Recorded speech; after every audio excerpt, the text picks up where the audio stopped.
Hey, I'm Sean Sims of Waterfowl Widowmakers. I got Troy here. We're fixing to do a 2 down the shore concept.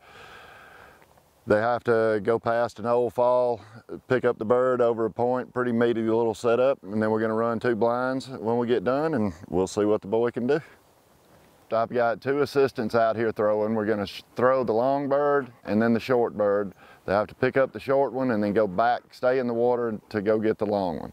You got a couple of different options if you're training by yourself. One, there's launcher equipment, wingers and that sort of stuff. If you have access to them, they're great. If not, what I do is I set the dog here at the bucket and I get on my 4-wheeler and I ride out there. I throw them. We're working on steadying, all that sort of stuff, while the dog has to sit here and be patient with all that action going on, working on memory. Then I'll come back and we'll run the dog. Guns up.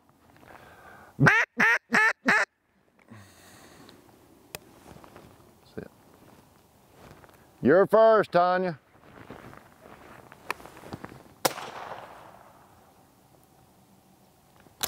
Here.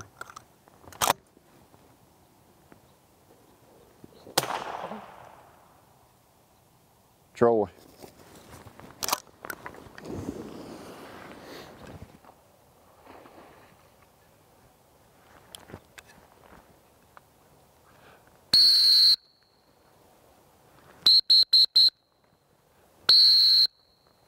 No, sir.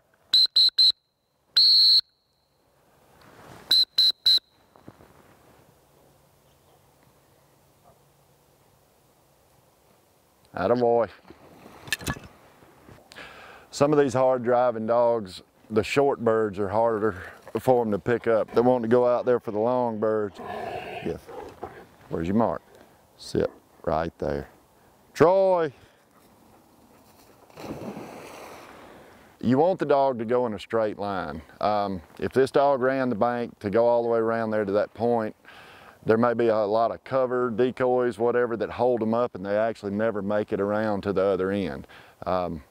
If they go in a straight line, they're gonna get to the bird eventually. A lot of your wood duck holes and swamps and that sort of stuff, it's such a jungle when they get around there, they just get lost and they can't get back to where the bird is.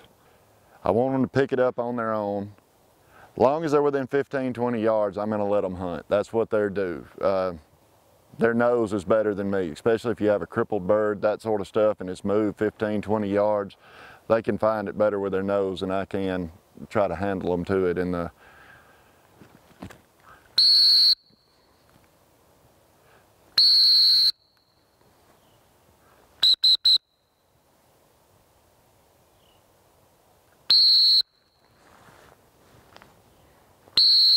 Troy boy.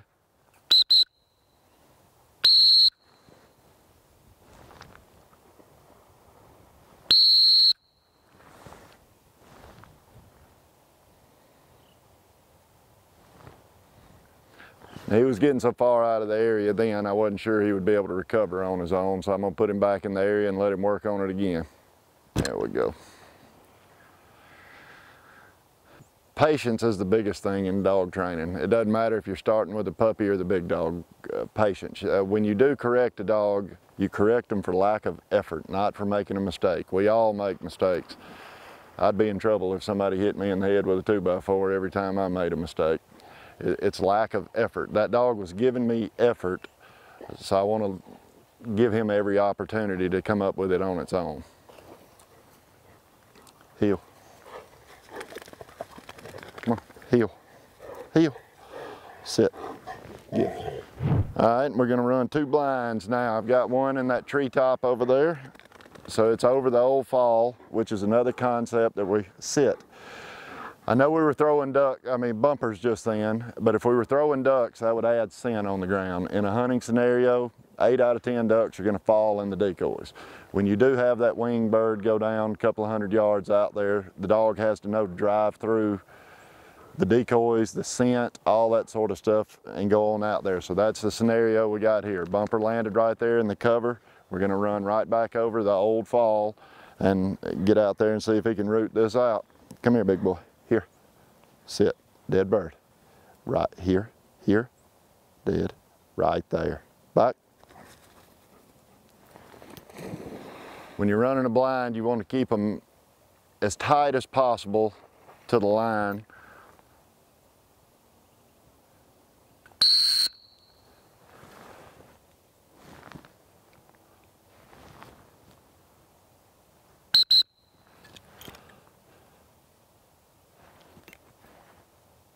The further you let a dog get off a blind on the way to the blind, the harder it is to recover. So keep them fairly tight on that line. Heel, sit, give, dead bird. Here, here, here. Good, right there. Back. No, sir, here. We call that cheating. Heel, sit. I want him to get in the water. That goes back to what we were discussing earlier. Get in the water and carry that straight line. Obviously, it's quicker to let him run the bank, but we want to keep him in a straight line. If I don't know exactly where that bird is out there, I just know within 20 yards, I need to keep that dog tight. That way when he gets there, he can wind it and do his job from that point. Mine is to get him to that bird or in that area. Right now I know exactly where that bumper's laying.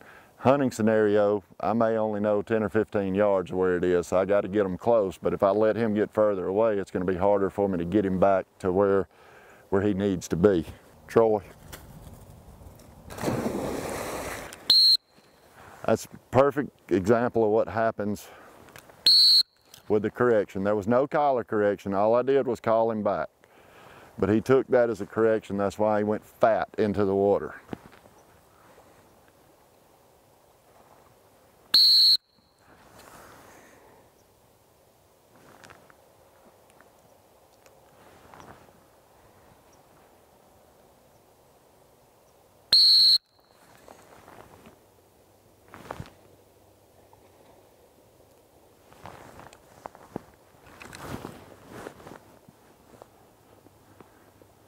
He was going to get out and cheat on the way back. These dogs learn just as much on the return, I feel, as they do on the way out.